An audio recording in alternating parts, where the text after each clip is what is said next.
오늘은 mRNA 백신 개발 R&D와 관련해서 조금 다른 측면의 말씀을 드리겠습니다.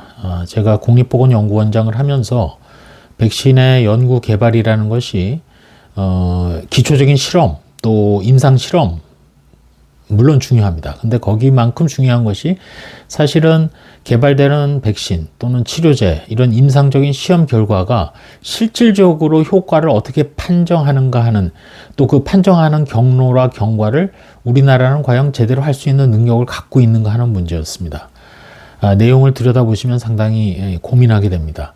2020년 파이자의 mRNA 백신 과정을 보게 되면 개발 과정에서 물론 오랜 세월 mRNA 플랫폼을 연구했던 모든 과학자들의 노력이 쌓이고 또 국가의 지원도 쌓이고 코로나19 유행을 맞아서 미국 정부의 100억 불에 거친 지원도 누적이 되고 그런 가운데 이제 임상적으로 적용할 수 있는 백신 개발물이 만들어졌습니다. 문제는 그 다음입니다.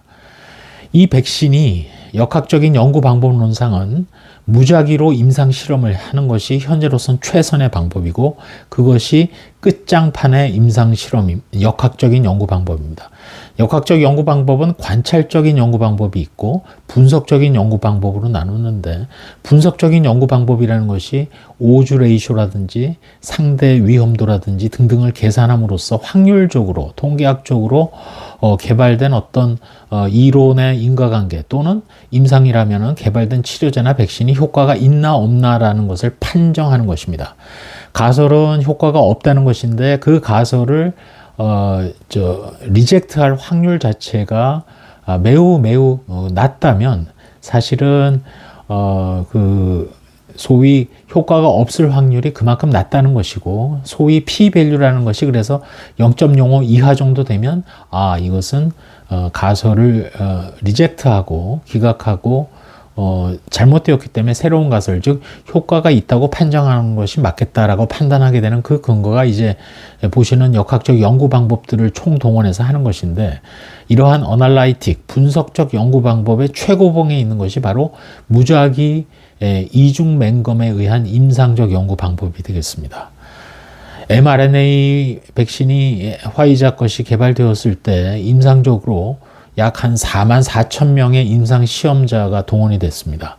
이 임상 시험자, 자원자를 뽑을 때 협력에 나섰던 것이 미국의 FDA, 미국의 식약처였습니다. 미국의 식약처는 규제기관이지만 임상시험을 위해서 자원자를 홈페이지를 통해서 모집을 했습니다. 이 44,000명이 모이면 다 역학적으로 일단 설계를 해야죠. 한 반 정도는 아직 효과가 검증되지 않은 mRNA 백신을 일정에 따라서 접종을 맞습니다. 나머지 반은 mRNA 백신과 똑같은 방법으로 접종을 맞지만 사실은 플라시보, 즉 위약을 주사를 맞습니다.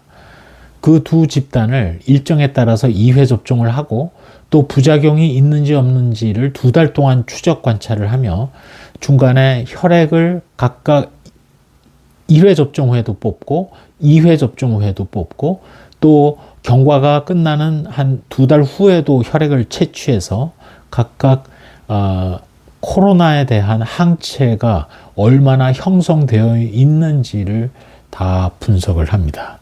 이 과정에서 코로나19는 고위험 병원체이기 때문에 BL3 실험실에서 이 모든 작업이 항체 분석이 이루어집니다. 그 중에는 또 관찰하는 기간 중에 코로나에 감염된 확진된 사람도 나올 것입니다. 그 경우는 중환자는 병원에 입원을 해야 되고 그럴 경우 환자에 대한 여러 가지 확진도 다 이루어집니다. 이때 임상실험에 참여하는 접종을 맞는 자원자는 물론이고 임상실험에서 주사를 놓는 사람까지 모두 다 자기가 놓는 주사가 자기가 맞는 백신이 mRNA 임상실험을 위한 백신인지 아니면 소위 위약, 플라시보인지 속된 말로 물약이라고 표현합니다만 아무도 모르는 상태에서 실험이 진행돼야 됩니다. 이 모든 임상실험을 주관하는 자는 모든 실험이 끝난 후 결과를 분석을 해야 되고 또 분석된 결과를 가지고 논문을 써야 되고 논문을 쓰기 이전에 미국 FDA에 제출할 서류를 일일이 다 규정에 따라서 만들어야 되고, 물론 미국 FDA가 이런 개발 단계부터, 임상 실험 단계부터 이미 직원을 화이자에 파견을 해서 다 도와줬기 때문에 무난히 진행이 될 수 있었습니다만, 말씀드리는 이런 개발 이외에 검증 과정조차도 우리나라는 사실 불모지에 가깝습니다. 우리나라가 약식화된 이미 허가난 백신의 면역도를 판정하는 정도만 하더라도 국내 제약사가 그것을 수행할 능력이 있는지 저는 매우 의심스럽습니다. 하물며 44,000건에 달하는 아예 우리가 처음으로 치료제나 임상적으로 백신을 개발한 다음에 임상시험에 자원자를 다 모집을 하고 그들을 등록을 시키고 분류를 하고 또 비밀리에 백신을 제대로 놓게 되고 나중에 혈액을 뽑아서 일일이 다 항체 분석 등을 하고 그 중에 환자가 생기면 또 분석을 하고, 이런 것들이 역학적 연구에 있어서 소위 더블 블라인드 컨트롤 트라이얼의 아주 기본적인 형태인데, 이런 부분을 우리가 실행할 수 있느냐, 그걸 하려면 그만한 축적의 시간이 필요하고 그것을 이끌 만한 규제기관의 역량이 필요하고 또 손을 내밀고 참여할 실험의 자원자들이 필요합니다. 이것이 백신 개발의 또 다른 아주 중요한 허들입니다. 우리가 넘어가야 될 산입니다. 이게 제대로 돼야만 치료제나 백신 등을 개발할 수 있는 토양이 우리나라에 생기는 것입니다.